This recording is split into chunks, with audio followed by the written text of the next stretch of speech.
Hello. Hi. Now we're out of focus. Oh no. Focus on. Okay, there we Okay, go. there. Welcome to Themes to be Seen. My name is Tara Costic, I'm Matt Klaus. and what do we do, Matt? Oh, good. That was slick.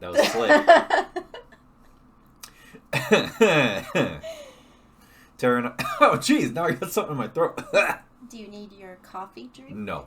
Okay. Okay, so Tara and I, on this season, have split our show into segments. We have one segment called Seen Again, where we watch a movie that one or the other of us either hasn't seen or haven't seen since we were kids. Mm-hmm. And we watch it again, see if it still holds up, if it's still as good as it was, as we remember.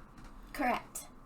We have another segment called Themes to be Heard, where we do analysis of music videos and the importance of music videos as they were and we remember. Mm-hmm.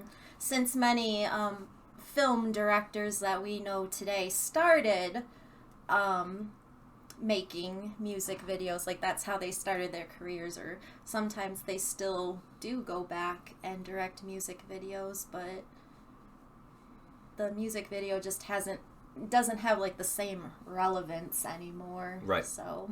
And then we also have the old style of our show, just broken up into smaller bite-sized segments, where we go into deep analysis of films that we feel are culturally significant, even if they are not as big a name or as like accepted well known. And we get into the deep undercurrents and the themes and the meanings of those films.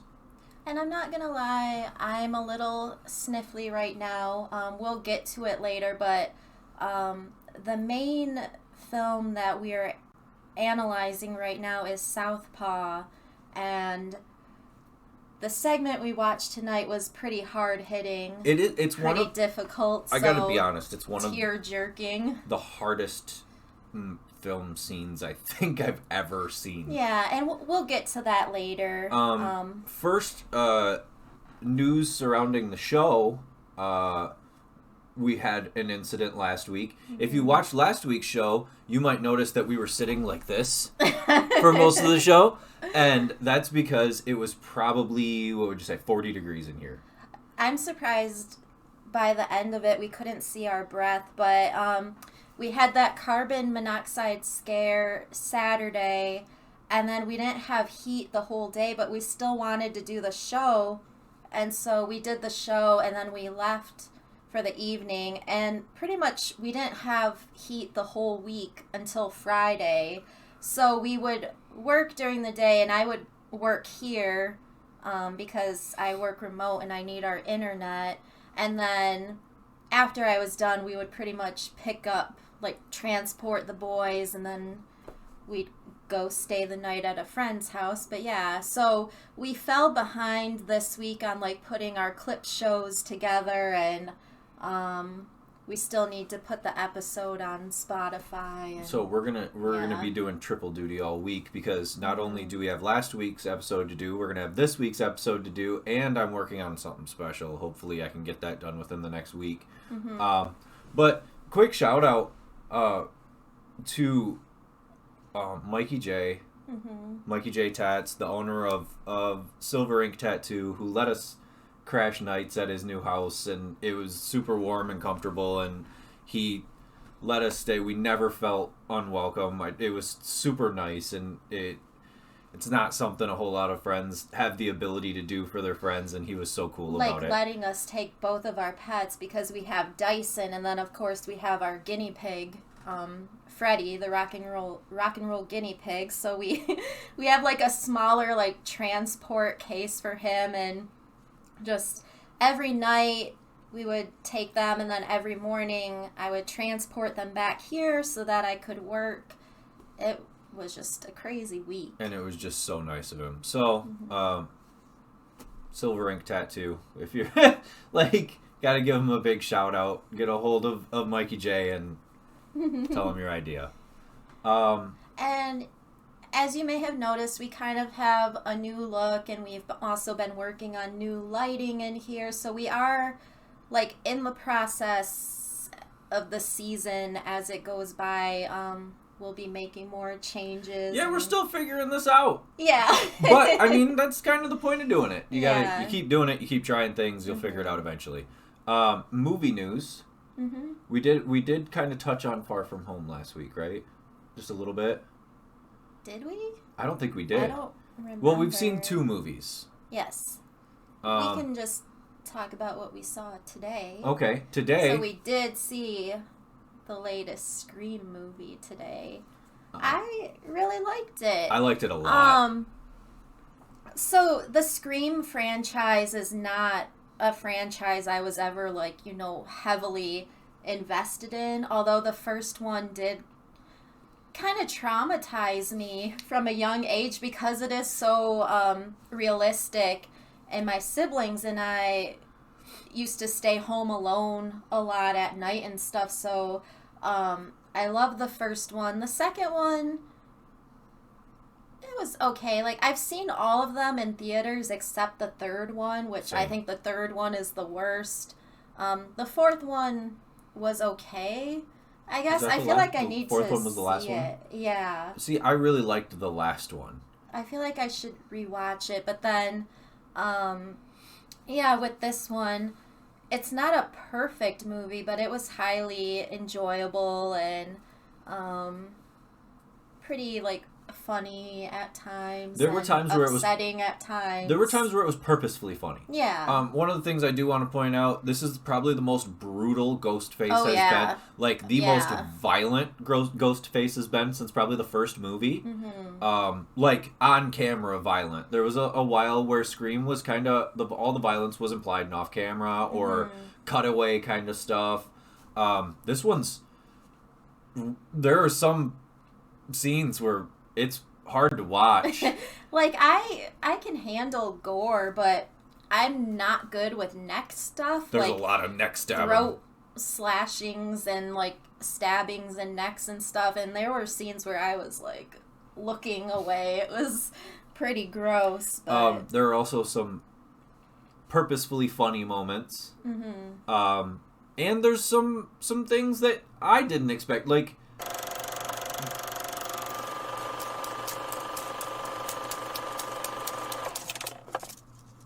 What was that?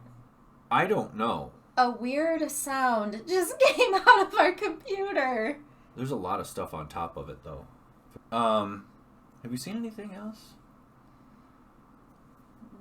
I don't think so. We'll probably give that Scream until it gets out of theaters. Some spoilers. Yeah. Some spoilers get ruined on the internet, then we'll talk about it a little more. It's hard to talk about it without giving anything away. Right. It's just been a very meta day in general. The title of this week's episode should be the meta version. I was trying to make a pun and I screwed it up. Nope. But everything heavy meta. Ooh. Because we have the new Scream movie that we went and saw today. I'm tired. We're also in our Scene Again segment. We're watching The Last Action Hero, which is also a deconstruction. Which also in the new Scream movie there is a terror. Oh my God, Matt, help me! I can't talk. There is a character named Tara. That's terrible. The one of the main characters is Tara. Yes. Yeah. Representing, because it's even spelled pretty rare to have a movie with characters with my name. There's not a lot of Taras. Yeah. So that we got a new follower. Oh, that was the noise. We were watching this and not that. Gosh. We got a new follower. That sound was so scary. We don't have speakers and we're not wearing headphones, so the sound we heard was through the headphones. Yeah. Thank you. Turned Up 316. Yeah. Thank you for following. Yay. We appreciate it. Sorry you freaked us out, man. That's these Scream movies. They really get into your head because kind of meta. Before we started, I went and made sure the door was locked and everything. At least we can see behind us. Yeah, that's true. And then, what else? Anything else? So, The House Almost Blew Up, new Scream movie. I think that's it. We have Heat, so we'll be able to work on the show. Oh, whoa, these lights make my eyes look super green. All right, so first segment. Scene again. This week, written and directed by a director and multiple time on the show already, Shane Black. Directed by John McTiernan. Well, McTiernan also a famous action director. Correct. And apparently he went to prison a few years ago. There was like a conspiracy I'm sorry, or something. What? I don't know all of the details, but apparently I don't know if it was a producer or someone he was working with, but he didn't trust them entirely, so I guess he hired someone to like spy on them, and then something about he might have hired someone to also do the same thing to his ex-wife, so he actually, I guess, was in prison, and he had people like Samuel L. Jackson and a few other people he worked with like wrote letters to like help clear his name. We won't really get into anything more because that's like a whole... There's a lot of alleged. ...other story, but this is the same guy that directed the movie we're talking about tonight, Last Action Hero and Die Hard. I believe he also directed Predator. There's a possibility because there's a Predator reference in this movie. Yeah, well, there's a lot of references. But yeah, Last Action Hero came out in 1993, so yeah, I was about 9 or 10 years old, and this was my first time seeing it again since it first came out, because I think it just went way over my head back then.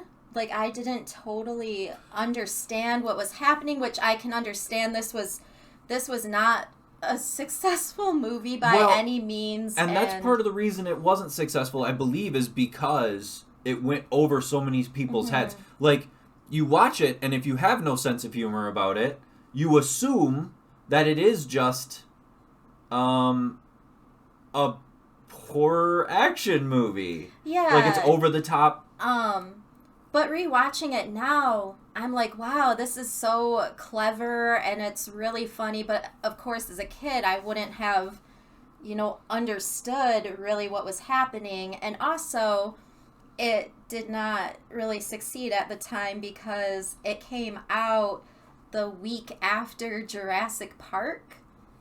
Hi, Nick. Oh, hi. Thanks for joining us. So, yeah, they were, I guess, going back and forth with the studio to try to get an earlier release for it. And the studio was like, no, we've been promoting this to be like the next big blockbuster. It has to come out in the summer. Otherwise, we're going to lose money every weekend of the summer that this movie does not come out. So in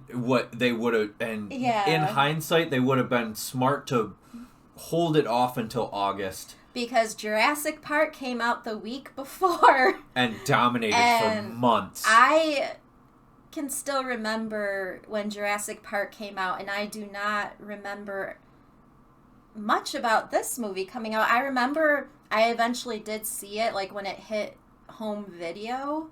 But yeah, at the time, like, Jurassic Park was everything. It was like this movie that was blowing people's minds. Like, you have to see it. Like, you have to see these special effects, and just still to this day holds up incredibly well.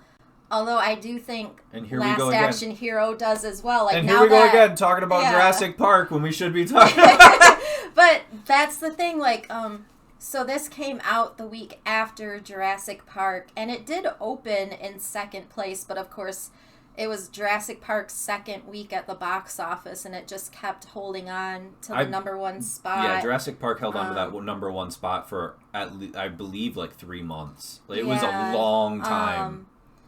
This movie had a budget of $85 million, and the total box office gross was like $131 million, but it just did not meet the studio's expectations, because they were really hyping this up to be like the next Arnold blockbuster. This is going to be the biggest movie of the year. Which is the wrong marketing. Well, it's the wrong marketing for the movie. Mm-hmm. Because it's not a big action movie. It's not a... If you're going to put it into any little box, I would put it into a comedy. Mm-hmm. Because you're making fun of action movies. Yeah. It's completely a deconstruction of the action genre. Mm-hmm. And if they would have marketed it more in that sense, Arnold makes fun of himself, it would have made a lot more money. And also, if you're not someone who really pays attention to the aftermath of movies coming out and how the success or failure of a movie is judged, you would think 123 on an 85? 123 million on an 85 budget? Yeah, 137. 137? Yeah. You would think as a lay person, that's a success, they made money. But studios don't see it that way. A studio sees a success as making 3, 5, 10 times the amount of money you put into it. Mm-hmm. Especially if you compare, like, you have someone like Arnold in the movie and you compare what his previous movies were making, and there at the time the reviews for this weren't great, and it seemed like a lot of people were waiting for the Arnold backlash because he had been so big for so long. I think there were a lot of people who were kind of sick of seeing him, so a lot of people were like relishing in the fact that a movie that he made wasn't doing that great. Although it did start doing well when it hit home video. That's where it started to make a lot of its money. I would also say this is the time in his career where he started becoming less of an action hero and more of a household name kind of thing. Mm-hmm. Because around this time and slightly before this would have been where you get Junior, Kindergarten Cop, Twins. Not Twins. What's the other one? A few years prior. No, that's what I'm saying. Like, he already had started to try to take those steps away from just being big action guy. But then Terminator 2 was like 91, 92, and this was just the next year after. And then even though this movie didn't do well, the following year was True Lies. I loved True Lies. That was a big movie. And that's another deconstruction of the action genre, where everybody's looking at these things going on. All the characters are watching the things go on around them and go, this is stupid. Anyway, let's get into some of the cast of this. Because we have Arnold, and we actually have Arnold. One of the things people forget about him is that he has fantastic comic timing. Very charismatic. Always has. Yeah. When he does comedy extremely well. Mm-hmm. We have Tom Noonan for a minute. A couple minutes of Noonan. We are big fans of Tom Noonan. If you're not familiar with Tom Noonan, I guarantee you do know who he is. In recent years, he was in a small horror movie called The House of the Devil. He's super like the creepy husband that hires this young babysitter. Growing up, one of my favorite movies ever was The Monster Squad, and he played Frankenstein's monster in that. In Manhunter, he was Francis Dollarhide. He's the Red Dragon. Yes. Yes. Just so many movies over the years. When we first got together, I kept telling her about this episode of Tales from the Dark Side. Yeah. That it's the entire episode is just two of my favorite actors that not very many people know about, and it's Tom Noonan and Danny Aiello. Mm-hmm. And I kept telling her about this episode for a few years, and then, what was it, my birthday a couple years ago? Yeah. She bought me the Total Series box set of Tales from the Dark Side, and I found it, and we got to watch it, and it is just as good as I remembered, because it's not, like, scary, it's just eerie in the sense of you really don't understand what's happening until the last moment. Yeah. And then you kind of get like this melancholy feeling at the end. And both of them, legendary Danny Aiello and Tom Noonan, not being creepy, but being very like solemn in that. Yeah.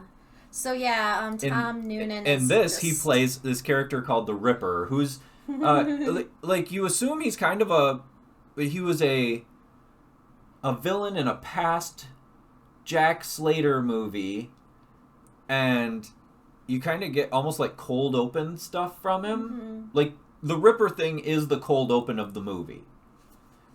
He's got these prosthetics that make him look super scary on, and he has this really cool, very action villainy axe. Yeah. He's a very like tall man. Oh, he's got to be what, 6'7"? I'm not exactly sure. I'm looking it up. But check the old IMDb. And then of course watching this now, like going back and watching it, it's like, oh my gosh, it's that guy, like Charles Dance. What is his character's name in this? Like Benedict? Yes. Of course, fans of Game of Thrones would recognize him as Tywin Lannister. Oh, he's only 6'5". So he's like the same height as you. And just slightly taller. Yeah. The kid in this is played by Austin O'Brien. Who, at the time this movie came out, was being looked at as having a career, like he was going to be a thing. Like he was in My Girl too. After this movie, he would go on to do like The Babysitter's Club. He was Marianne's boyfriend.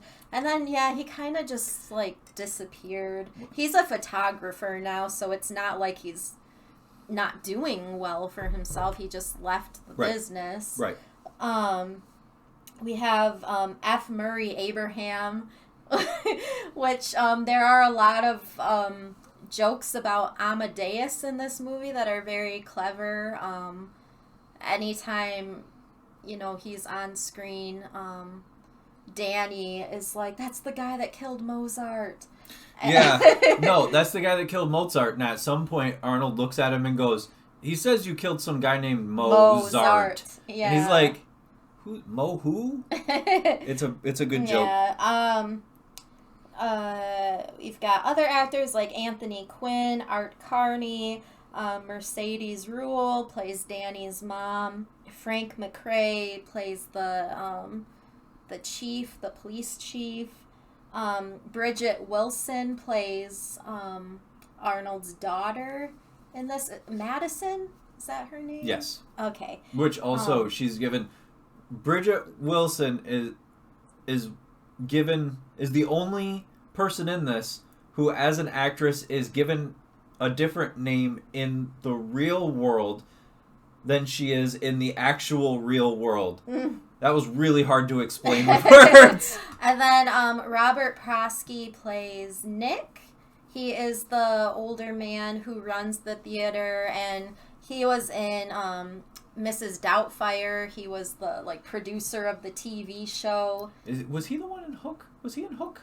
Oh, Hook. I'm trying to remember. I can't remember offhand. It's been a while since I've seen Hook. And then towards the end of the movie, Ian McKellen shows up as Death from the Bergman movie, which there are a lot of movie references that I appreciated. It goes beyond just your typical action fare. There's references to Macbeth and of course the Seventh Seal. But yeah, I think this movie is very fun to watch and very clever. I feel like this is a movie that should be shown in writing classes. Because there's a lot of subtle stuff, a lot of attention to detail that's really funny. And what's even more funny is this movie was written to be a parody of action films that were written by Shane Black. And actually, the original screenplay was written by these two men named Zach Penn and Adam Leff. And you can, I guess, find their original script somewhere on the internet because it's very different from what this turned out to be. So they're still credited for the story of this movie, but not for the screenplay. So they like wrote this to be like a parody of all these different action movies, like especially ones written by Shane Black, who incidentally the studio asked to come in and kind of take over the screenwriting process. Which, I mean, one of the reasons one of the things that I totally don't understand is how the idea that this was lost as a parody, how the idea that this is a parody was lost on people, because it's so comically over the top that if you're watching it and going, man, this is bad, it's so over the top, it doesn't make any sense, wouldn't you go, at a certain point, start laughing? You know what I mean? Like, at what point do you start laughing at it? If you're, even if you're trying to take it seriously. It's like recently we were playing Cards Against Humanity, and there was a joke about a box. And there was a card about a box, and then there was a card about another box, and then a box inside of a box, and then a man-shaped box, and a box-shaped man. And it kept happening. And at first we went, what the hell are these box cards? And by probably the 30th one, I was laughing so hard I hurt. And it should have worked like that, where it was so absurd that by the time it hit you how absurd it was, you didn't realize you were having fun. Yeah. What's crazy, too, is, so they had Shane Black come in and kind of, revise the script and take over the screenplay, but there were also several script doctors that came in to, like, kind of edit the script here and there, and one of them was Carrie Fisher, because Carrie Fisher used to do a lot of script doctoring. Which is, I mean, when you started that sentence, I got really scared, because anytime you hear about studio script doctors, they ruin things. So many movies that we've watched and then found out what they were supposed to be, but studios had altered the script, it really hurts to wonder what we would have gotten. We recently had a conversation about Aliens 3. Yeah. Which the original script of that sounded really interesting, and then the studio got involved. So I have always really liked this movie. This is a movie I've watched since I was a kid. We forgot about the photos. Oh, I can do that. Where's the thing? Oh, there it is. That was one thing too. I believe I read about John McTiernan, is he really liked the script and making the movie for the first part, but the studio was just like, we need to have the movie done by this time, we need to have like this big summer release. So I guess like towards the end of it, it was a bit like rushed. And don't do that. It's just a big bummer whenever that happens. Yeah, it's frustrating. Because you can see the parts of the film that may have been rushed. Yeah. You can really tell what those are. But also, the parts that were given... Oh, here's Dyson, everybody. You can... Also, the parts of the film that are done correctly and with this sense of humor and fun, you have fun watching. So, you kind of have to... take the good with the bad of it, but if you watch it with the right mindset, here, I'm going to make those a little smaller. If you watch it with the right mindset, it's so much fun to just have fun with. Yeah, and I didn't remember a lot of it from when I had first seen it, but what I did remember vividly was that scene in the movie store where Stallone was on all of the posters. Stallone is the Terminator. Instead of Arnold. Yeah.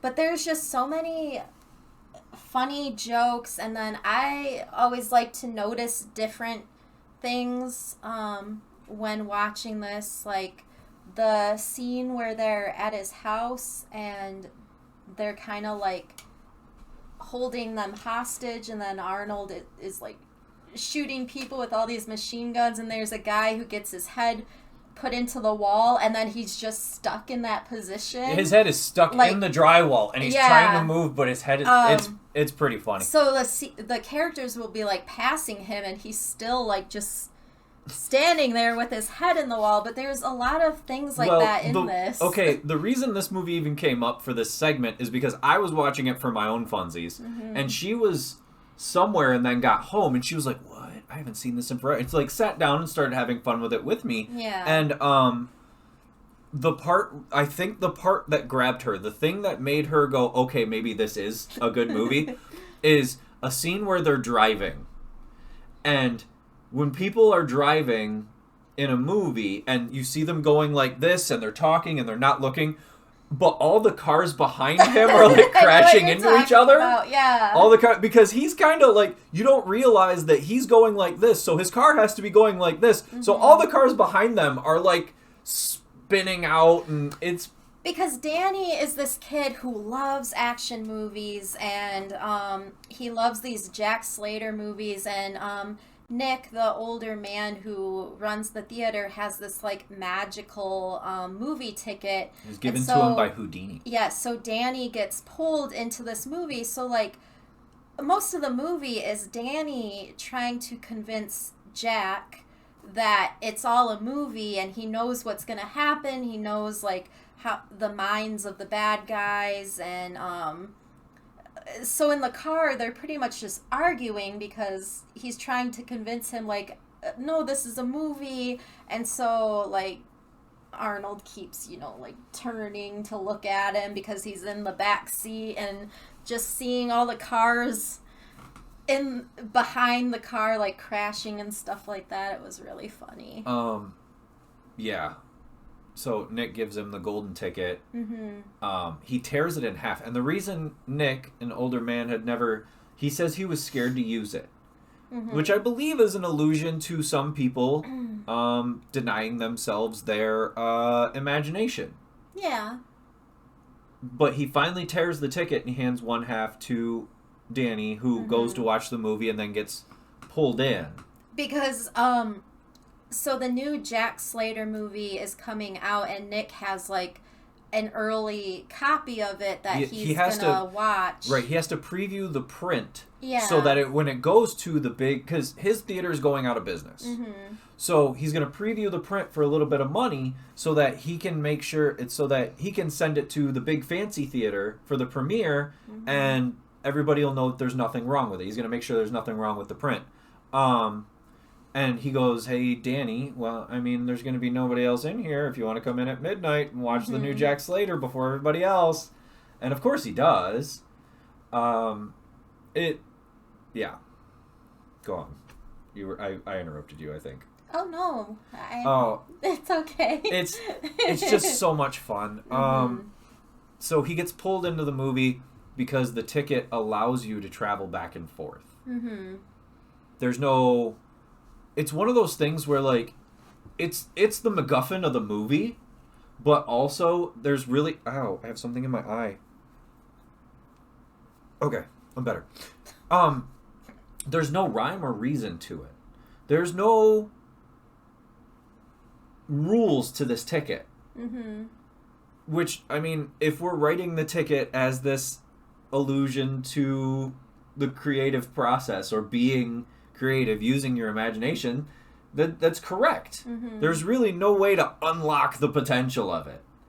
And so he spends most of the movie in the movie world communicating with movie things as a real person. It kind of keeps going back and forth. Like, it's this young kid who loves action movies, and then it's like a movie within a movie, and then it goes back to just being like a movie, because then Jack eventually gets pulled out of the movie too and gets brought into Danny's world because the villain Benedict gets the ticket from Danny, and when he is realizing he can go through, and then there's that funny segment where the Twilight Zone is on TV. Oh, he puts his hand through the wall. And then he has his TV on, and it's old black and white things. And he puts his hand through the wall, and as soon as he pulls it back, the Twilight Zone theme starts playing. Mm-hmm. And then he looks at the TV like he understands what just happened. Like, that's weird that the Twilight Zone theme started playing as I did that. Mm-hmm.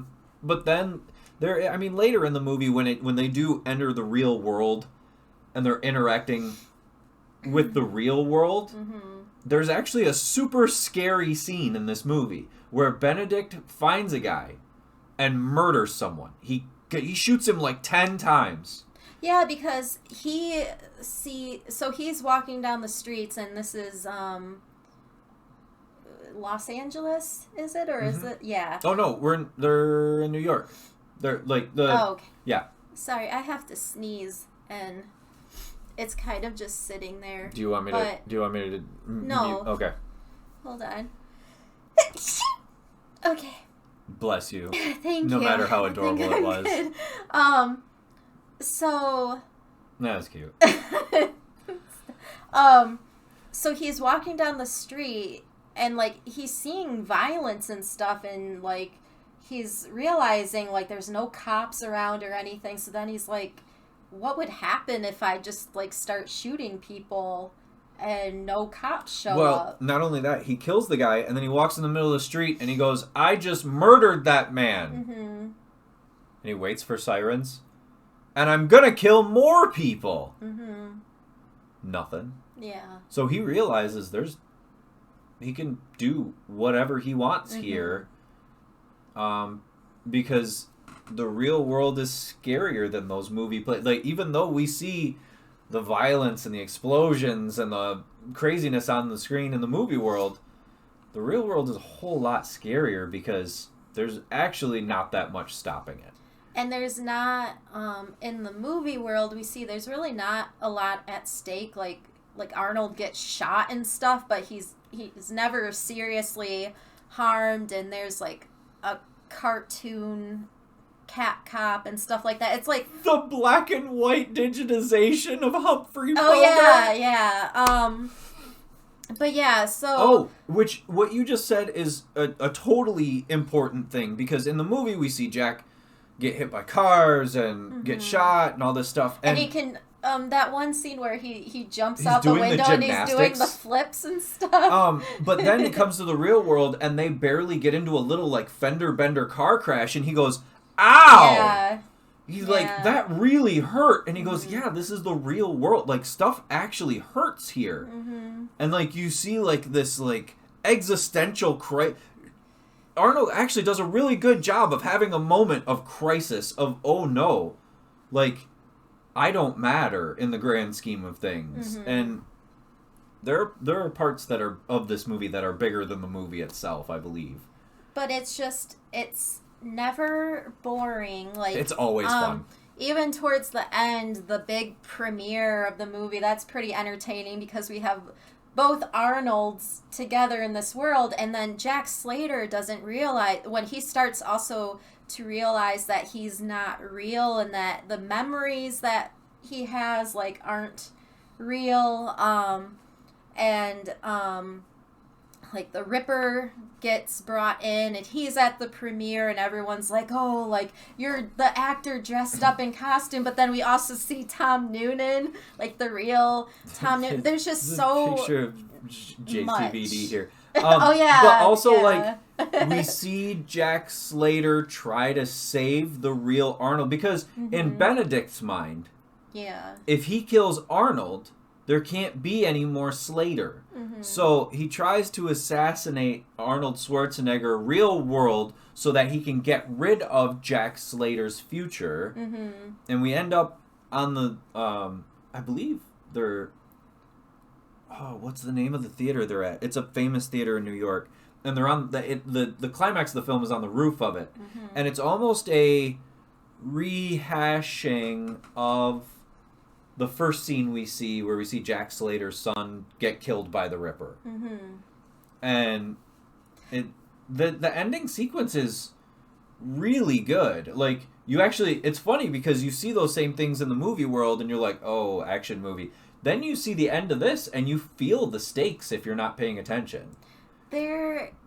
so we have like this story, but then there's just a lot for the fandom, like of Arnold's movies. Like we get Robert Patrick from Terminator 2. Have you seen this child? Yes, Yeah. and Danny runs into him in front of the theater, and he's just kind of like freaked out. Well, because Benedict, one of the things that we haven't talked about is Benedict uses the ticket and starts pulling villains from other movies into the real world. Yeah. And then also there's a scene where Jack Slater he's running from an attack helicopter with giant machine guns on it, and the machine gun has a laser sight, and it stops on his forehead, and you're like, oh, it's Predator. Like, there's a couple scenes where you're like, oh, I know what movie that's referring to. And, like, yeah, there is, like, some fan service, and I believe that, it was, like, kind of taking the piss out of the fan service, but also it's like, look how much fun we have just watching these. Yeah, like, the scene where, Danny and Jack go to his apartment, and, like, I don't know what it was, maybe his apartment is so bare, but, when I was a kid, the movie Cobra was big in our house. We loved that movie. And there was always that scene, you know, where Sylvester Stallone is like cutting the pizza with scissors. And I don't know why, but like Jack's apartment kind of reminded me of his in that movie. But yeah, because Cobra's it's just like a chair and a desk. Cobra's another movie that I feel like we should rewatch. Oh, God, it's so bad. Brian Thompson, though. Yeah. Yeah. But which also, you're talking about his apartment's so bare, and yeah, that might be a reference to Cobra, but also he turns and just shoots his closet door. Yeah. How'd you know there was a guy in there? There's always a guy. Yeah, and then he just has all the same shoes, same boots, same jackets. He has a yeah. rack in his closet just full of guns. Yeah. And it's not like a gun rack. It's like, it looks like it should be clothes there, but it's guns organized in the same way you would organize clothes. Yeah. It's pretty funny. I don't know. This movie is a lot of fun, and it's very clever, and it does make you feel bad to think, like, wow, like, no one really appreciated it when it came out, and nobody got the joke. Critics just, like, hated it, and this it is came one of those out movies. the same time as Jurassic Park, and that just doomed it. But this is one of those like, movies like that a cult classic now. I like to call out. Like, I would like to have conversations with the returned minds of, like, Siskel and Ebert, because they tore this movie to shreds. And if I could hang out with their ghosts for a minute and watch this movie with them and be like, okay, now that we understand what it's supposed to be, do you change your mind? Because in their segments, they tore this movie to shreds. He hated it. It's weird. I was reading some of the reviews, and you can tell a lot of people did not get this, because there were some reviewers that even said, like, this movie was not fun to watch. Like, and then there were some people that were like, this movie is just too aware of itself, and it's not as fun as it should be. And which is such a change, because you go, I mean, yeah, 20 years in the future, almost 30, and you get Deadpool. So many movies now that are literally using just this kind aware of formula. Like, especially, like, we were talking about Scream earlier, and that movie is fully aware of what it's doing. Took the genre to completely different places. So, which the first Scream is the exact same thing as that. Yeah. And that was only, what would you say, this was 93? Yeah, it's only 4 years later? Scream came out like 2 or 3 years after this, so I just think maybe this movie, when you think about it, was a little ahead of its time. Way ahead of its time. And this movie and True Lies are two of the movies that Arnold has always wanted to make sequels to, because he loved making both of those movies. And I've always heard of rumors about a True Lies 2, because, like, James Cameron has also, you know, wanted to follow it up. But... I'll do this again, because I did this on our Christmas special, okay? Arnold, I don't even know if you watch YouTube videos. But if you see this, and you want to make a Last Action Hero, like, sequel, kind of requel kind of thing, I will write that. And I will make it exactly what you want, because I get it. Like, I'd come up with the concept of that immediately, and I would hand it to him, because I feel like this could be, if this movie was made now, it would get a way better reception than it got. So if we take everything that's happened, what if, because now every movie's a deconstruction movie.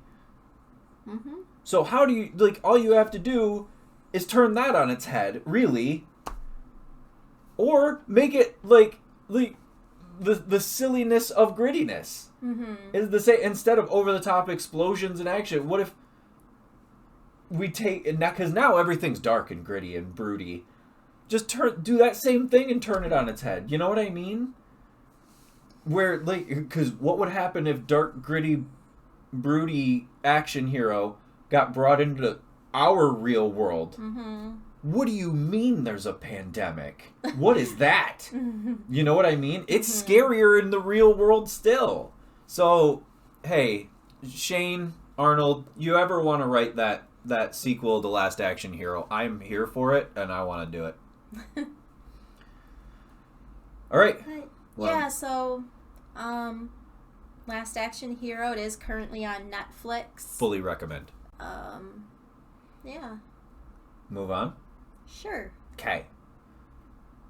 This week, in our Themes to Be Heard segment, we're doing a band that not a whole lot of people know about. Do you want to get the pictures going? Oh, yeah!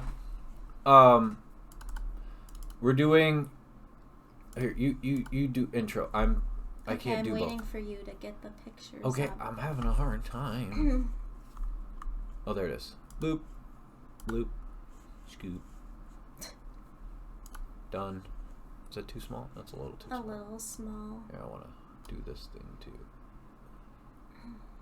Hey, where's it? There. Alright. Alright. So, one of the things that I really like about us doing this show is being able to share with other people maybe movies or music that they've never heard of. And I first heard about this band in 2006. There was this English band called The Horrors that came out, and someone who has always loved the horror genre, there was this this new band, and they all had like horror themed names. Like the front man, his name is Ferris Bodwan, but he called himself Ferris Rotten. And then like I believe their drummer's name was Joe, and he called himself Joe Coffin. So they had like all these nicknames, but they released this music video called Sheena is a Parasite. Which also, can we point out that their dress is reminiscent of Hammer horror films. They dress very similar to what you would think of people in the Hammer horror period film, only it's kind of like modernized. Yeah, because like the nickname Coffin Joe, there was actually a director who went by that name, and he had these series of movies. I'm trying to the one I remember seeing was called like At Midnight I Will Eat Your Soul, or At Midnight I Will Take Your Soul, something like that. But it was about this character named Coffin Joe, and there was like a series of these movies. But so Sheena is a Parasite. I remember I don't know where I got it, but I was like probably like 19, 20, and I was living alone, and I used to like have these subscriptions to all these different music magazines, like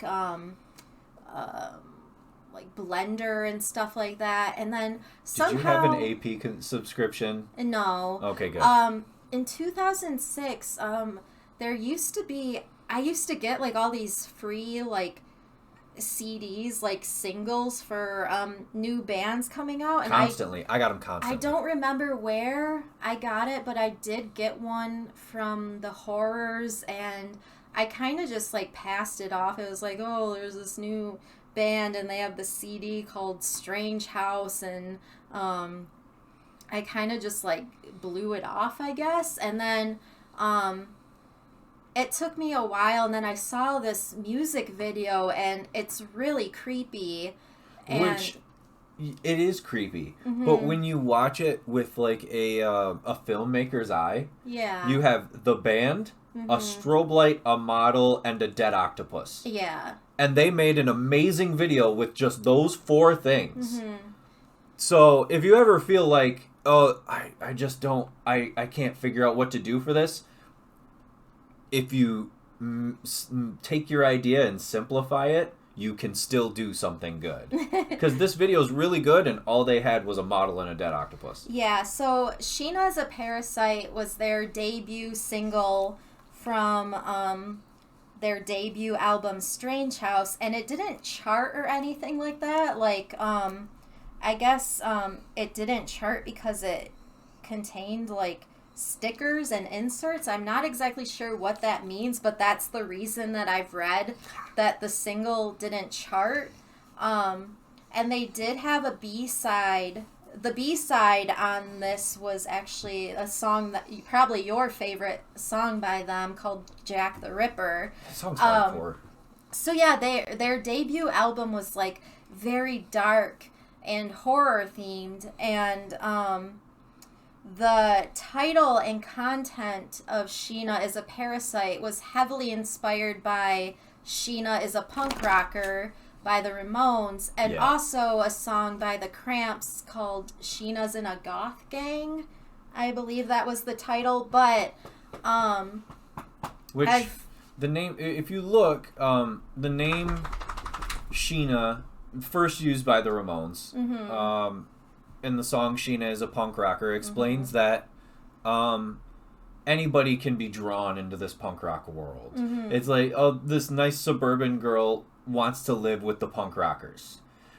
And then anyone else in the genre that wanted to explain someone else being connected to an idea, especially in like punk rock music, they used the name Sheena because it kind of started this through line through the genre that I think is really cool. And if Joey saw it, he'd have been really proud of himself. Yeah, so as I had mentioned earlier, the Horrors were an English band, and Sheena is a Parasite came out 29 years after Sheena is a Punk Rocker, which is implied in the lyrics as well that this was done intentionally because is that a siren? Hold on, there's like a siren going off.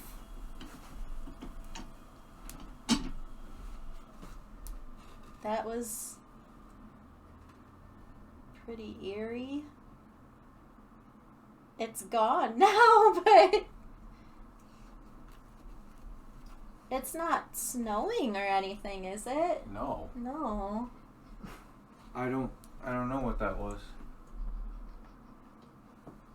I think anytime now we hear like a siren or an alarm or something, we're kind of gonna be a little bit jumpy. That was a weird noise. Yeah. It's the second weird noise we've heard tonight. At least we figured out what the first one was. Yeah.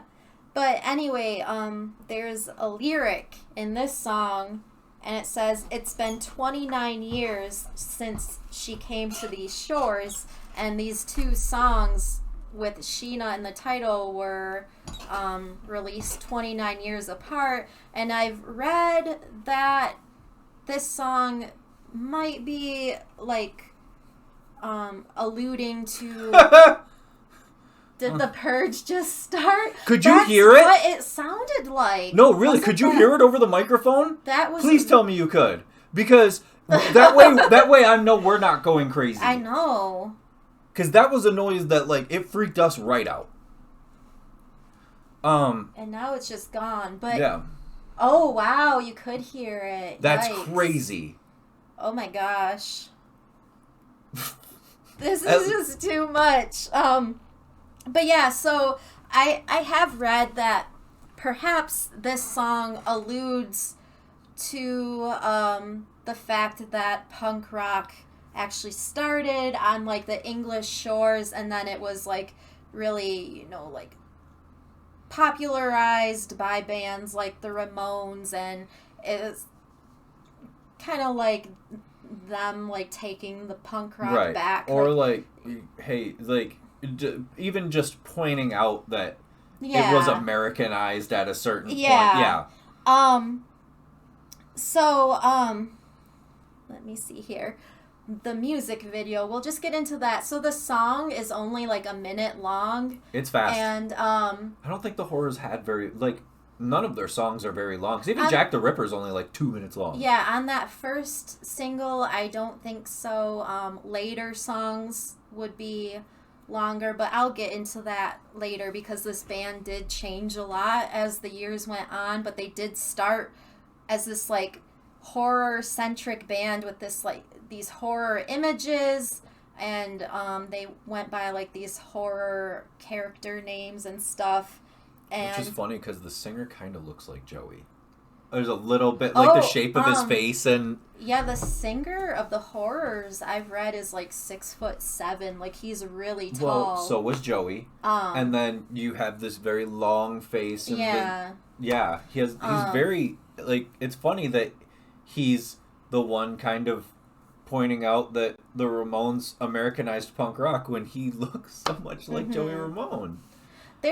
I wish there was more info that I could find on the band and on the music video, but I guess it's the mystery of it too that really draws you in. So there was this director, this music video director named Chris Cunningham, and he has a long list of music videos that he's directed, most notably Bjork's All Is Full of Love, Ooh. Madonna's Frozen video. I'm not familiar with that one. The late 90s where she had the long dark hair, and then there's multiple Madonnas, and there's like doves flying and stuff. It's a really pretty video, kind of eerie. All of Chris Cunningham's videos were pretty eerie. He is most known for Aphex Twin's Come to Daddy video. Yeah, that's the one with the TV. And the big, like, the alien creature that opens its mouth super wide and is screaming in the face of the elderly person. But that's a creepy video. That was another reason I really wanted to talk about this video, too, is to give more... what is the word I'm looking for?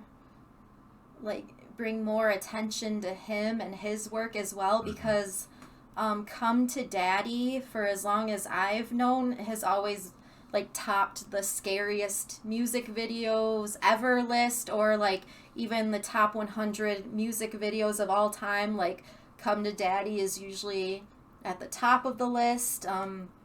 Just these very...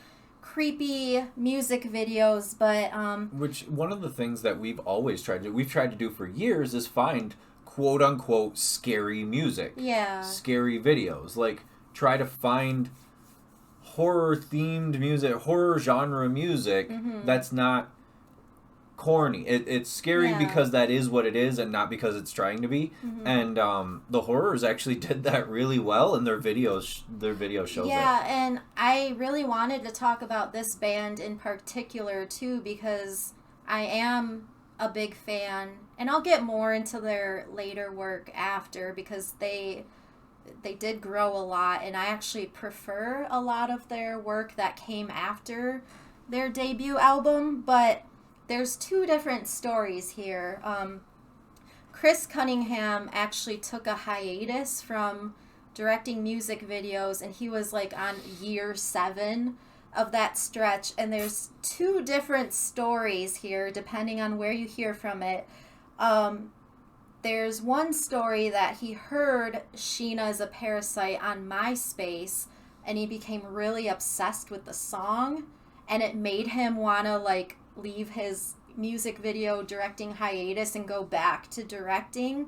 And there's another story that he was on a radio show with Jarvis Cocker, the frontman for this band called Pulp, I guess he had a radio show and was interviewing him. Which Jarvis Cocker is another person who's really known for pointing out the idiocracies of the entertainment business. Like, he's always been very candid in the way he talks about things. Yeah, and Pulp is another great band too, if you've never heard of them. But I guess he played the song on his show, or they were talking about the show. So there's two different stories here, and it depends on, like, I guess who you talk to, what the real story was. But supposedly he heard the song and he became very obsessed with it and decided to work with this, like, up-and-coming band and direct their music video. And it was shot and edited on a very low budget. And it is kind of hard to find, like, a super clear version of it, because the way we saw it, I think that's how it's intended to be seen, where it's not totally clear. There is, if you do look for it on YouTube, just be aware, like, especially those who may have epilepsy, there's a lot of flashing, like, strobe lights in this. It's almost purely shot through strobe light. Yeah. But it was instantly banned on MTV UK because of the use of the strobe lights and the disturbing imagery. Billboard included it at number 14 in their list of the 15 scariest music videos ever. We should probably find that list. Yeah. I'm pretty sure Come to Daddy is at number one. I'm pretty on that sure list. That's number one.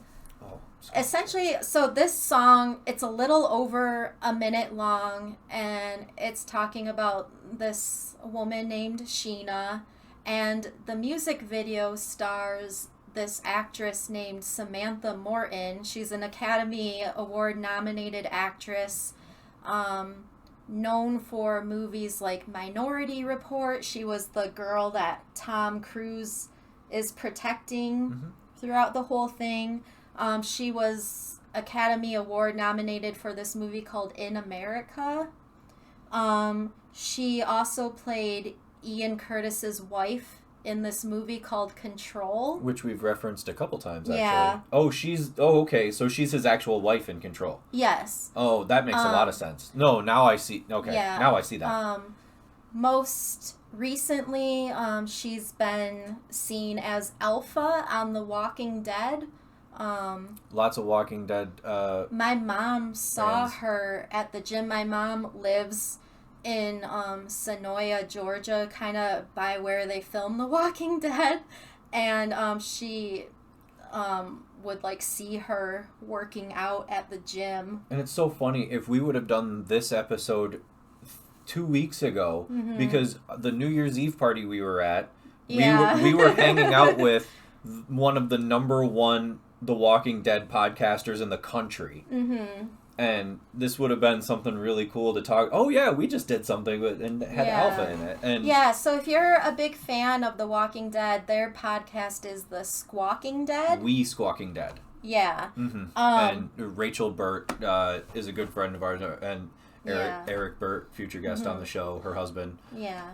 But this clip, it's a very dark clip, and we see Samantha Morton. She's wearing this long white dress, and she's all sweaty looking, and she's dancing around. And then the band, we see them, like, briefly, like, performing, and then the singer is coming up to the camera, singing right into the camera, and then when it goes into the chorus, that's when, like, the strobe lights start, and then she's, like, lifting her dress, and you see, like, these, like, tentacles and stuff coming out.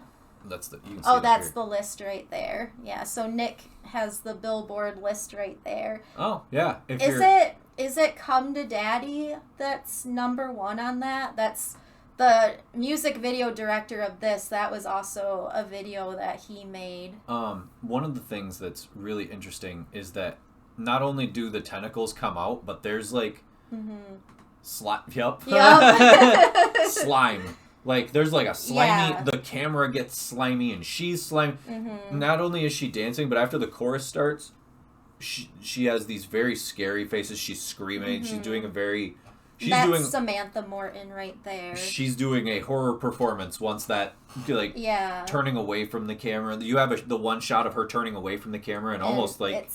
I have no idea how they filmed this. I couldn't find any information, but it's so effective. I love and that. So creepy. I think it's even better that we don't know, that we can't figure it out. Yeah, so this band just comes out of nowhere with this music video. With a legendary director. Yeah, and this well-known actress.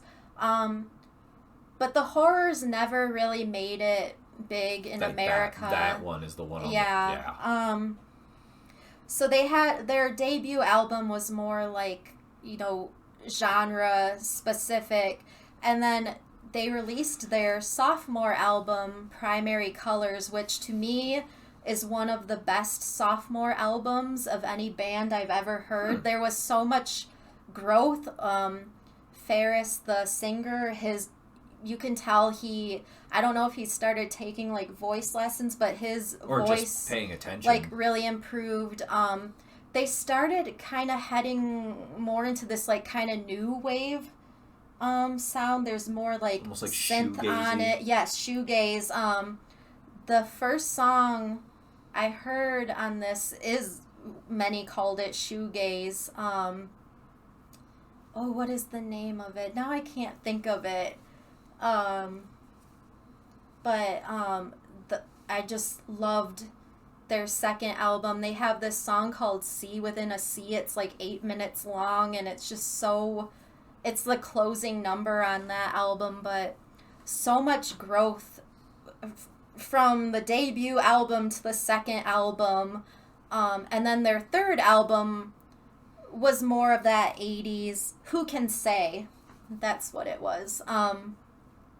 The third album sounded more like Simple Minds, like that, like the 80s kind of, very more, and then they started... Like the Pet Shop Boys. Not Pet Shop Boys, but yeah, like more like early Simple Minds, and then they stopped wearing, like all the dark clothes. The bass players started wearing more like floral, like flowy shirts.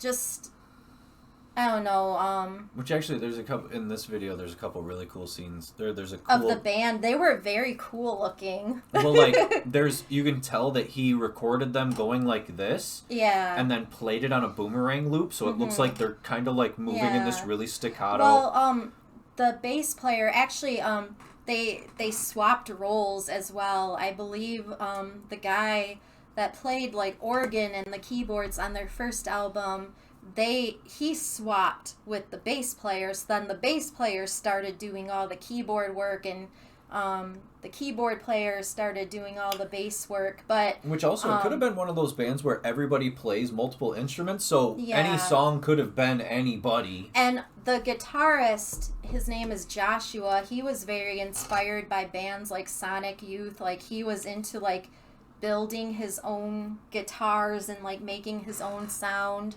But yeah, the guy that played bass on the first album had these big eyes, and they were just lined with like eyeliner. So in the video, and it's like dripping. Yeah. And then he had his hair, like he had that haircut where he had like the bangs down to his eyes. So he was just playing bass and like looking up at her. It's almost like something you'd expect also from like early Avenged Sevenfold. Like, it's like what Avenged Sevenfold wanted to look like when they started. But just a very cool look for the band in this video as well. But then they really started to drift away from that as the years went on, and now like this picture, you can see like what they really look like. And I haven't been into like their newest work because it really started to sound like just more like 80s and stuff, but the first 3 albums, because each one is like very different, but now all of their stuff kind of does sound the same to me. Like, I haven't been able to get into them as much, but their second album, Primary Colors is fantastic, and they never really did make it big in the U.S. They did tour here, but the crowds weren't really friendly to them. Yeah, so I feel like if they'd have been put with bands, like I feel like if they were in America, they probably were not given adjacency to the correct bands. You know what I mean? I can't remember like who they were touring with when they came here. Like if I would have found out about this band, it would have been touring with the Strokes. You know what I mean? Like they should have been with that garage revival, and that would have done them good. And I feel like that's one of the reasons they probably couldn't get a foothold here is they weren't put with the right people. Yeah, because now, like, especially with their second album, it did come out, like, just before, like, all these bands, you know, started going back to, like, how bands like Joy Division sounded, because like post-punk. There's so many bands like that nowadays, but they were really, like I think ahead of that trend. Oh, totally. So, yeah, definitely. Which you put the Horrors with, like, opening for, what was the name of the band that played, like, New Noise? Refused? Yeah. If you have the Horrors opening for the Refused or the Strokes or bands like that, the one with the kid that was a genius frontman. Oh, God, why can I never remember the name of that band? The genius frontman. Yeah, he was he was gifted, and they played like that same kind of garage rock music. This is gonna bother me now. Yeah, because about once a year, what we'll do is we'll go through and we'll just watch a ton of those videos. And every time she brings that video up, I'm like, oh my God, this is the one I was trying to think of. Like every time, and I can never remember it, but I'm sure we'll update on the Facebook page or something. Yeah. This is the one I was talking about. But yeah, we fully suggest going on YouTube wherever you can. You can't really find a great version of it anywhere, but the Sheena is a Parasite video is a big recommend from me. Yeah, and just the band in general too. I mean, they don't. Song. They're called the Horrors, and that's like they started out like, you know, with that image, but then they did like drift from it, which was kind of like a bummer. But their first 3 albums, I'd say, are really good. So if you've never like heard of them before, I would recommend checking them out. If you like the Sheena is a Parasite video and you have like Spotify, I'd suggest also listening to their song Jack the Ripper, because I have it stuck in my head right now, and it's like scary, but it's like funky. Yeah, it's got a little funk to it. Or listen to Sheena is a Punk Rocker followed by this song, because both songs came out 29 years apart, and Sheena is a Parasite was definitely a reaction to Sheena as a punk rocker, and they just really took it to a new level, a new creepy level. But and I honestly think Joey would have thought it was great. Yeah, one of the most simple, creepy music videos ever made. So yeah, that is Sheena is a Parasite. Stop it. What is happening? He's scratching. All right. So, on to the part of the show where everybody's going to watch Matt cry. Our continuation of our analysis of Antoine Fuqua's Southpaw. Is it just the one folder for Southpaw here? Yes, because last week you didn't want to use any of them because of spoilers. Right. All right. Now we don't have to worry about that this week. Bloop, and then make a bloop. Haha. All right, so I'm a professional. For those who might not have started the analysis with us last week, and you kind of have a recap of what we're seeing. Okay, so we meet boxer Billy Hope and his wife. Obviously, very deep connection between the two of them. Mm-hmm. We also meet them and their relationship. Their really cool relationship with their daughter Layla. He has a hard-fought fight against a boxer named Jordan Jones, who, and we see that Billy really has to get beat up to be effective. We also see that he may have the beginnings of some CTE issues, and that's one of the things his wife is worried about. And we're up to the night after the fight where she asks him to take a break from fighting because she's worried about his future if he keeps fighting the way he is. So, we start this week with Billy waking up in the morning, and pretty much right away he turns over and we see blood dripping from his mouth. Which, if you watched last week's episode, one of the things he says to her right after the fight is, there's all this blood and I don't know where it's coming from. And I had said, like, that's a thing. Like, you wake up in the morning and you're still bleeding and you have no idea. Especially if you, the night after a fight, a lot of people have to wear, a lot of boxers especially have to wear, like nighttime like retainers, because the night after a fight, your muscles, your body, there's so much stress, mental stress, that you will grind your teeth. And I still do that. You still see me like grind my teeth while I'm sleeping. And one of the things that'll happen is if you have injuries, the sides of your cheeks get cut open from your teeth, grinding your teeth, you'll also be sucking, and you'll just open your cheeks back up. So that's probably what happens to Billy here, is he rolls over and he doesn't realize that he has a pool of blood on the side of his face that he was laying on. And it comes out of his mouth onto his pillow.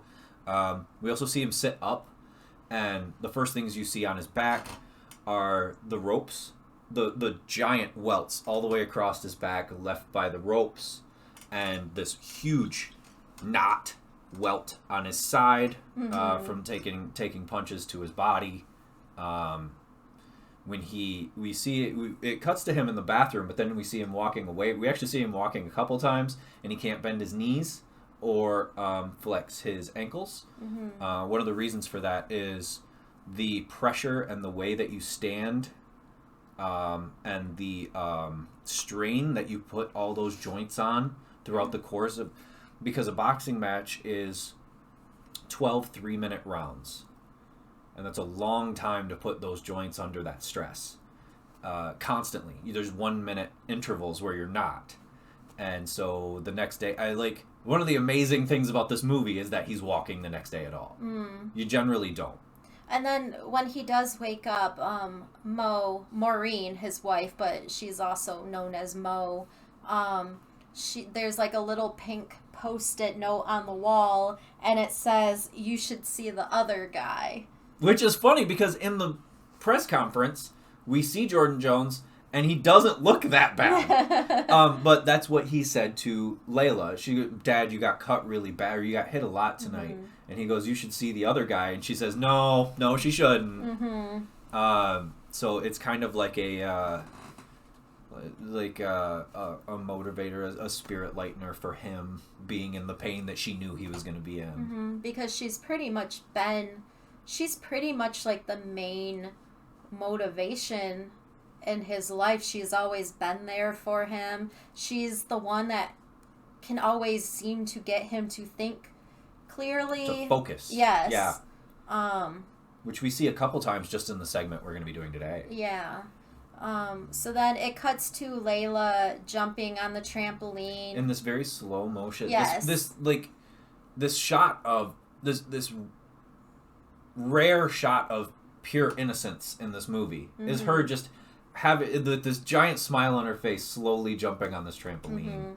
And Mo is lounging like by the pool, and Maines is with her, and Maines is his manager. It's his manager. Yeah. And he comes over, and he has like the new contract from HBO, because he really wants Billy to, fight, what was his name? Torre. Escobar. Oh, no. Billy wants to fight Escobar. Yeah. Maines wants Billy to fight a fighter named Torre. Yeah. Because he keeps saying you can beat Torre. If it makes money, it makes sense. Mm-hmm. So he's trying to convince Mo to get Billy for Billy to take this 3-fight contract with HBO, and the first one is going to be this big promoted fight against a fighter named Torre. And he says, he's been my fighter for 15 years. I think I know what's best for him. Mm-hmm. And she says, yeah, well, he's been my husband for like 100, and I think I know what's better. In the midst of this conversation, we see Billy come downstairs. He's wearing sunglasses. He's struggling to walk. Jake Gyllenhaal makes this look... I mean, when I say this is the most realistic boxing film, it's because he looks like he's in pain moving. Mm-hmm. And he takes these 3 boxes, and his buddies are already in his den playing pool. And he's got these 3 boxes. He puts them on the pool table, and he says, these are for whoever wins. Guess what? Everybody just won. And he opens them up, and they're brand new Cartier watches. Mm-hmm. 2 of his buddies get really excited. Oh, look at this. And it's got diamonds. And there's one who's very important to the film. And his name is John John. Earlier in the movie, if you were paying attention, we didn't talk about it last week. Mo makes this reference to having to take care of 4 kids. And somebody says, oh, well, there's Billy and Layla. Who else are you talking? And Layla says, you're talking about Mikey and John John, right? And Mikey he's a slimmer guy, black guy. And then John John we see, I believe he's Latin. And we see John John look at the box and then look at Billy and stop.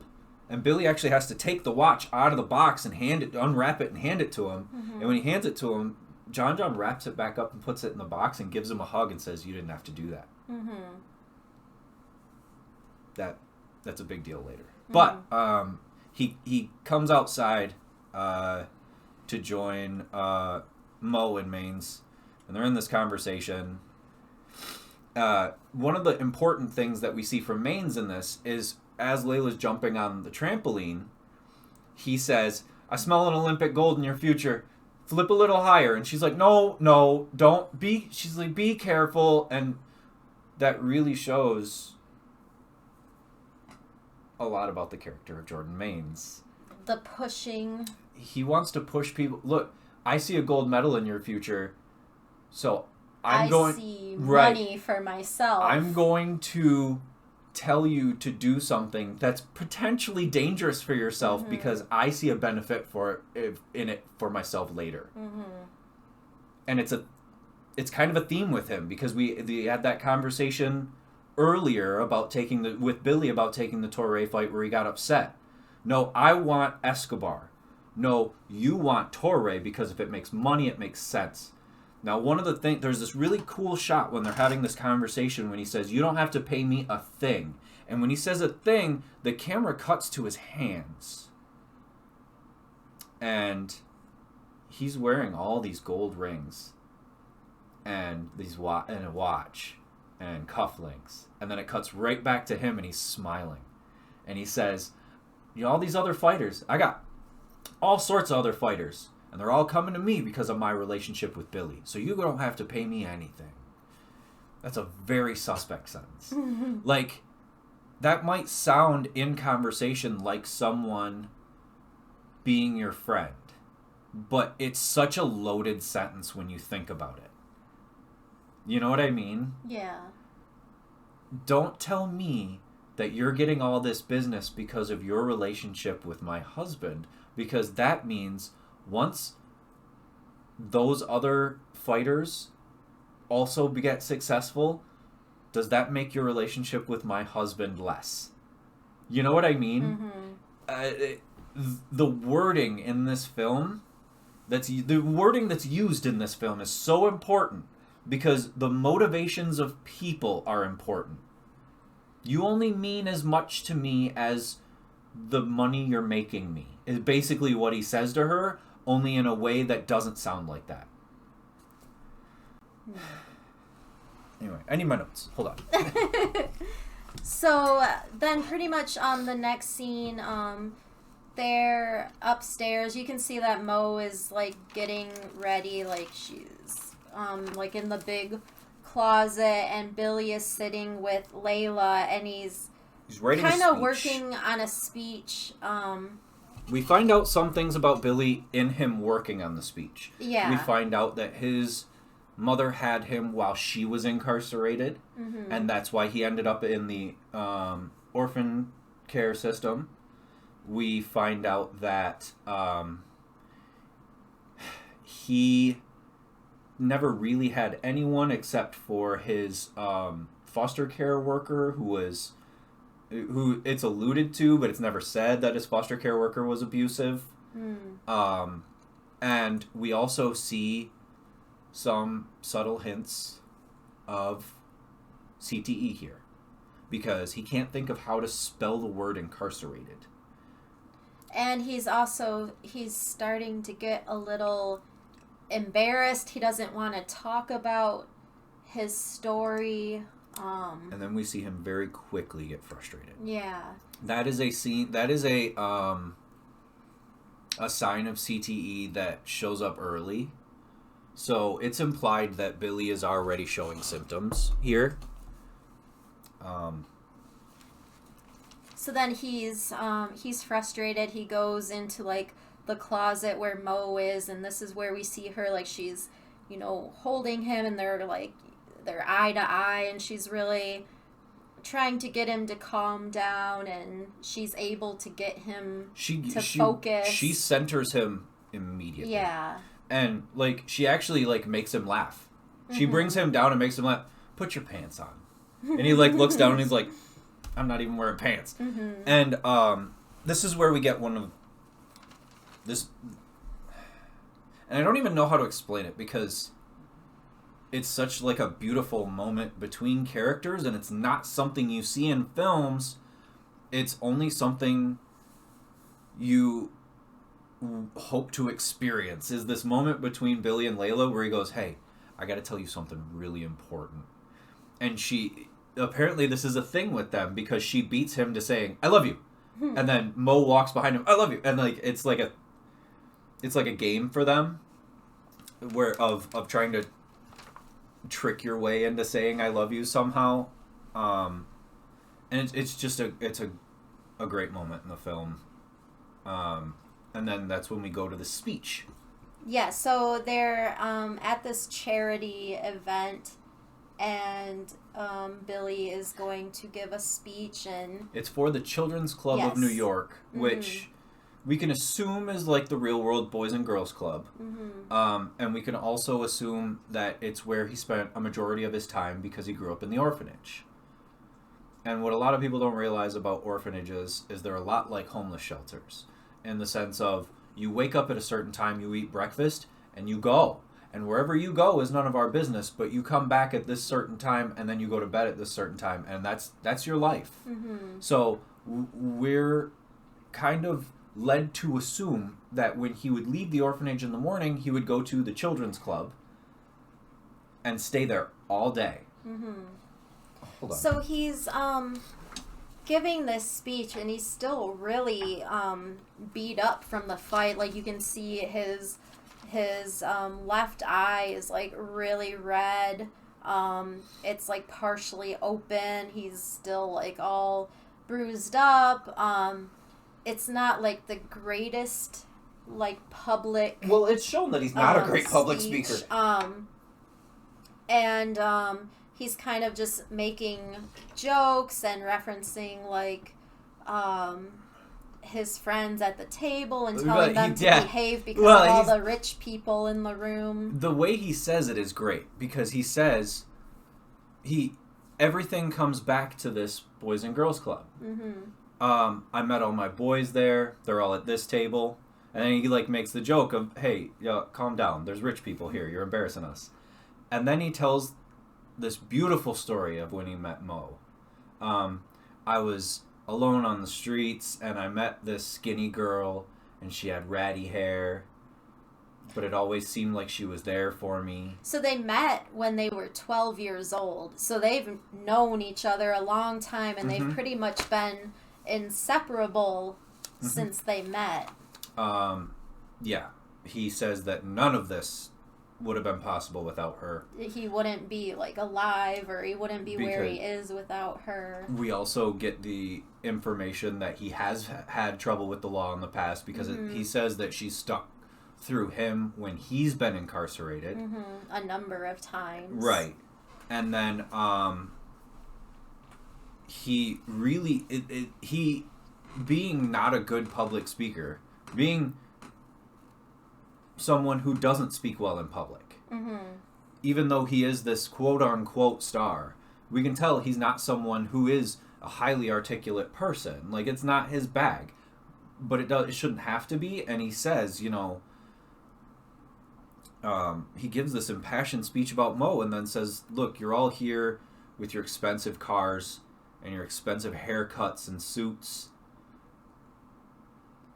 I wouldn't be anywhere. The boys or the children's club gave me my first pair of gloves and a bed, and they were broken and they were tattered, but they were mine. And I feel like that also becomes important later in the film. That you only need that one thing that's yours. And he's being a not good public speaker, instead of donate to the children's club, he goes, give us that shit. And it's kind of funny, like, because he can't think of how else to say it, and he just goes, just give us that shit. We also see while he's giving this speech that fucking Miguel is also there, and he's like his homeboys are acting up too. He tries to quiet them down, but they're still being ridiculous. It's specifically him and his buddy Hector, who becomes extremely important in a minute. Speech ends.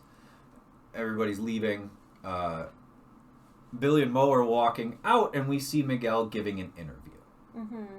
And he's just talking about how great he is. He doesn't have swagger. He has pizzazz. That's on another level. That's some new shit. And as Billy's walking by, he calls it, oh, speaking of old shit, here's the old shit right here. Now, one of the things that's always been off limits, regardless, and we see these rules broken now in, like, the UFC more than any time in history, is you don't talk about wives or families. Like, that's... And this is something recently that we've seen, like, with the Conor McGregor-Dustin Poirier fight, when afterwards he was trying to say that, like, Dustin Poirier's wife was texting him or some nonsense, like, inappropriate things, but that's pretty much what we get here. He confronts Billy, and instead of, at first he walks up to him and he's like, hey man, you know I'm just trying to promote the fight, right? And Billy's already like he's done with his bullshit. He's like, why are you leaving early? And then he instantly resorts to degrading Mo. Yeah. Like, what do I gotta do to get your attention? I gotta fuck your bitch? How about I take your belt? How about I take your belt and then you know what? I'll do you one better. I'll take your belt and then I'll... And then he just calls him a bitch. And this whole time he stops, and Mo knows exactly what's happened, because he stops and he's looking the opposite direction, and Mo knows. She's like, don't, let's just go. And the most important line in the movie, let's just go home. Let's just go home. Don't even worry about it. Let's just go home. And he can't do it. He can't do it. And you know what? I don't blame him, really. Like, if it was me at that time, at the level he's at, I gotta be honest, I'd probably make the same call. You know what? No, screw this dude. So he punches Miguel in the face. He starts beating him up right in the middle of this fundraiser. A brawl breaks out. We see Mikey involved. We see Hector involved. People are screaming. People are trying to break the fight up. But let's be honest, these are two highly trained, martial artists. They're fighting in suits. It would probably take 10 guys to break the two of them up. We hear a gunshot go off. And the scream. We see that it's not Mikey. Yeah. We see Mikey pull a gun and then immediately get tackled. Yeah, and then the camera is on him when we hear the gunshot go off, so we know it wasn't him because he didn't have it, like... Out. Yeah. He barely has it off his belt. And so there's screaming, and initially... So... I'm not gonna lie, this scene... It's really hard to talk about. It's one of the most difficult scenes in any film I've ever seen. So we mentioned when we first started talking about this that this movie was the first movie we ever watched together, and I remember being like embarrassed because I did not see this coming, and I started like crying, and I was like, no, this isn't happening, and I felt embarrassed because I was like crying in front of you two, and it was like our first time hanging out, and you really wanted to show me this movie, and I was like getting emotional. But this is why, because it's not a movie that follows convention. Mm-hmm. It is realistic, and then we're sitting there, and she's crying, and she's doing this. Like, we're watching, she's looking away from me, and then she turns, and she sees that I'm crying too. I'm like... I've watched this movie 100 times, and I feel the exact same way every time I see it. So we instantly hear Mo. She's calling for Billy, and you don't really, like, think of anything. You're like, oh, she sounds fine. She's calling his name, and then he's like, oh, what's wrong? And she's like, I don't know what's wrong. When we see her, she's on her knees, and it looks like she's just kind of leaning. Yeah, Yeah, it's and he goes, "What's wrong?" Like and it's Billy's reaction when he goes, "What's wrong? What's wrong?" And he knows before you know because you hear it in his voice. What's wrong? No. And the way he freaks out and like he's Jake Gyllenhaal's performance here should get way more attention than it does because I have never seen an actor look like they're having as hard a time as he's having here. He's just trying to keep her calm. We see John run up and he balls his jacket up and he puts it under her head. At first he's holding her and he goes, do I lay her down? Do I put her down? What do I do? Because she's been shot. And, I would have to say a lot of this is also credited to Rachel McAdams' acting because this is one of the hardest death scenes I've ever seen. It takes so long. It feels like it's like 5 full minutes long. Because at first, she seems okay. Like she's cognitive and she's reassuring him, and she's like, "It's gonna be okay. I just want to go home." And then she's like, "Let's just go home," and they lay her down, and she's like, no, I just want to go home. And then she starts talking about Layla, and then everyone else there kind of starts to realize what's happening, and we do see Miguel, and he looks we see shocked. Miguel take a pistol away from Hector. Yes, and he hides it. Like, getting mad at him. Yeah. But, like, people are calling for help, and then... Well, and everybody... there's this, like...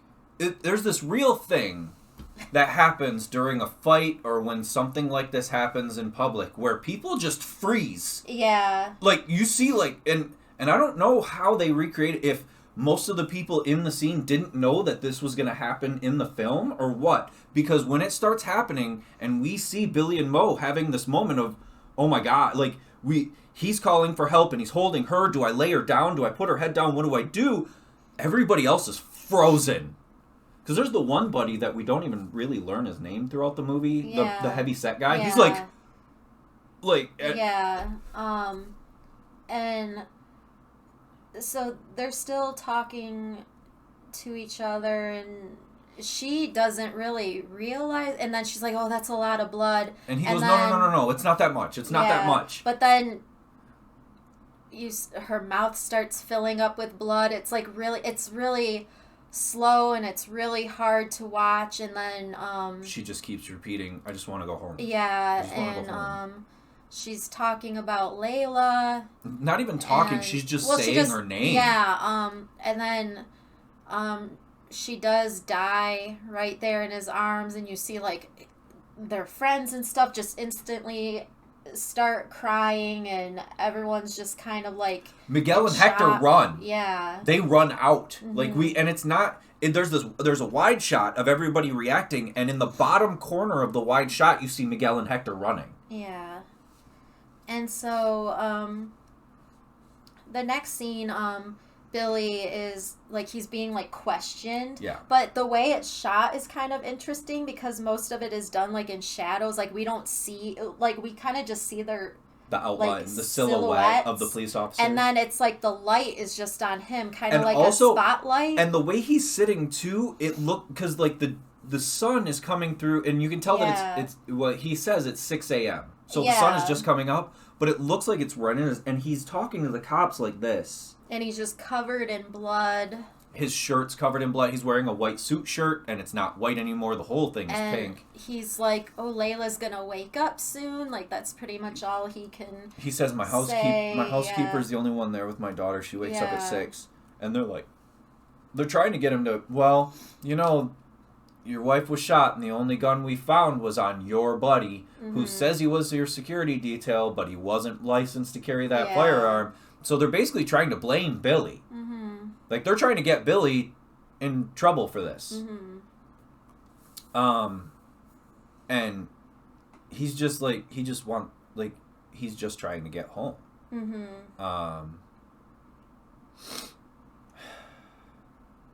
I think it goes right from this to the funeral. Yeah. Which we don't see the funeral. We only see after the funeral.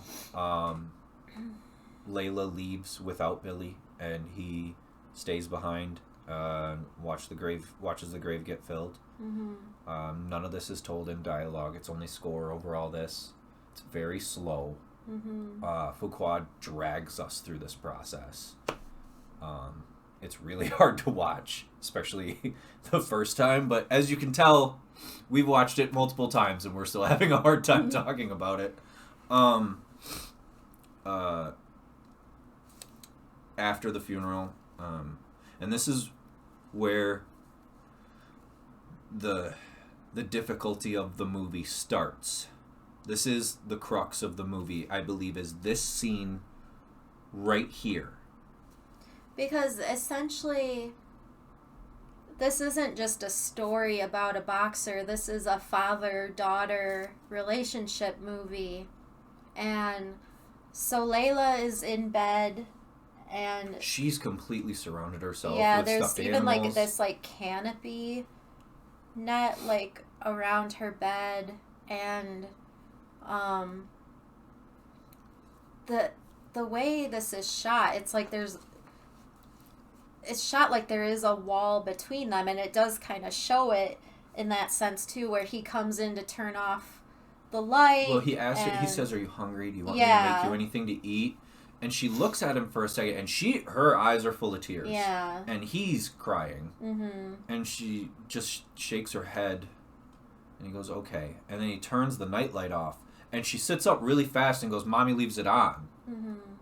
And his response, I believe, is super important, because he says, "Of course she does."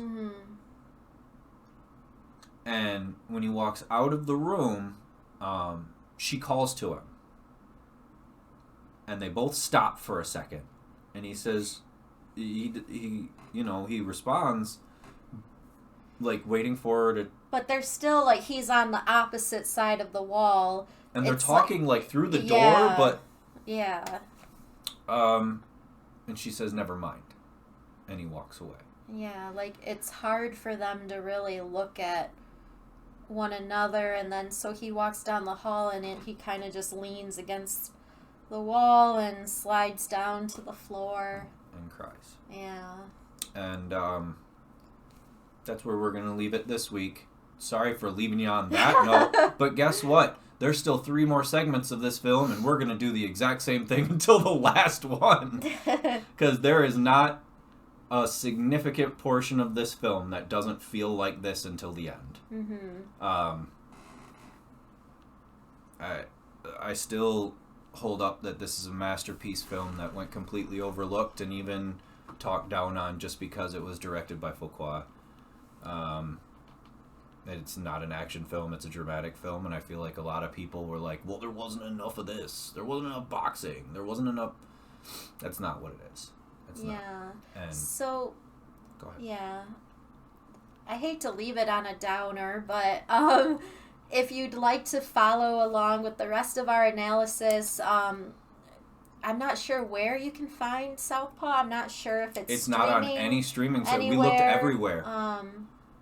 But this is a film that I think anytime we go to a resale store, we should buy every copy we can and just start handing them out. But, so if you're able to find Southpaw so you can watch it for yourself and then follow along with the rest of our analysis. But in the meantime, definitely check out the band called The Horrors. Look up the music video for Sheena is a Parasite on YouTube. If you are sensitive to strobe lights or anything like that, take caution. I wouldn't suggest it. Yeah. Also, Last Action Hero on Netflix. Last Action Heroes on Netflix. That was our scene again for this week, and it's a very clever, fun movie to watch. You got this far, and we didn't say it earlier. All the things you're supposed to do. You just hit all the buttons. There's buttons all over. There's like, share, subscribe, follow. Mm-hmm. What else can people do? Favorite. Can they still favorite? Is that a thing? Add us to playlists. I'm trying to think of all the things people can do. Comment. Even if you just comment, just go out, just like press on comment and then like leave a letter A and press the enter button, because even that moves us around in algorithms. If there's we usually will like leave our itinerary pretty open, so if you have ideas for movies that you would like us to watch, like if you have a childhood favorite that you haven't seen since you were young and you want us to watch and let you know if it still holds up, or if there's a favorite music video that you have that you would like us to talk about and give exposure to like a certain artist, we're always happy to do that. Yes. So. Also, a teaser for an upcoming special that I'm working on. Mm-hmm. Special guest Eric Burt. I'm hoping that's going to come up within the next week. I'm going to work on it throughout the week as we're working on everything else. Mm-hmm. We're way behind because we had no heat for a week. But, yeah. Wow, we cut the show exactly on time this week. Holy cow. Yeah. If you haven't seen the new Spider-Man or new Scream movie, we highly recommend those as well. Both of them worth seeing. Odd that 2 movies in a row we saw are worth seeing in the theater. Mm-hmm. They're worth theater price. Yeah. The one actress, what was her name? Which actress? The girl that played Tara. Jenna Ortega. Really cool. Like, we're watching the movie, and Tara and I keep looking at each other going, this girl is a star. Like, this girl, she's amazing in this. Like, she's better than the movie. Like, mm-hmm. she's given a performance in that movie that you don't expect for a movie like that. Mm-hmm. She's really good. Yeah. She's great. So, is that it? Anything else? It. What are we doing next week? Do we even know what we're doing next week? I don't think so. No. I think our scene again might be The Hitcher. Oh, The Hitcher. Yep, we can do that. Yeah. Yep, that's a thing. If you have any ideas for a music video you would like us to talk about next week, I believe we still have that open. Mm-hmm. So, but otherwise we'll also continue our analysis of Southpaw. I think Southpaw is going to be a 5-parter. One of the reasons is I really want, like, I feel like because we did drive on season 1 the way we did season 1, mm-hmm. I don't feel like we did it justice. I feel like we did it justice, but it's not good enough because this is so much better. Uh-huh. You know what I mean? Mm-hmm. Like, we worked really hard on that, but I feel like this we almost would have been better off doing it this way. Yeah. So like there are movies that we did, Get Out, Us, that now I feel like we worked so hard on them but still couldn't do them the justice that they deserved. Mm-hmm. I really want to do Southpaw as well as we can. Yeah. So if it takes 5 parts, I don't have a problem with that. Mm-hmm. Anyway, are you saying bye-byes? Till next week? Okay. Bye-byes. Anyway, think pink, have a sparkling week. Invest in a carbon monoxide detector if you don't have one already. Our sign-offs are getting really long. We're gonna have like 5 full minutes of sign-offs someday. And adopt. Don't shop. Thank you for watching. Good night.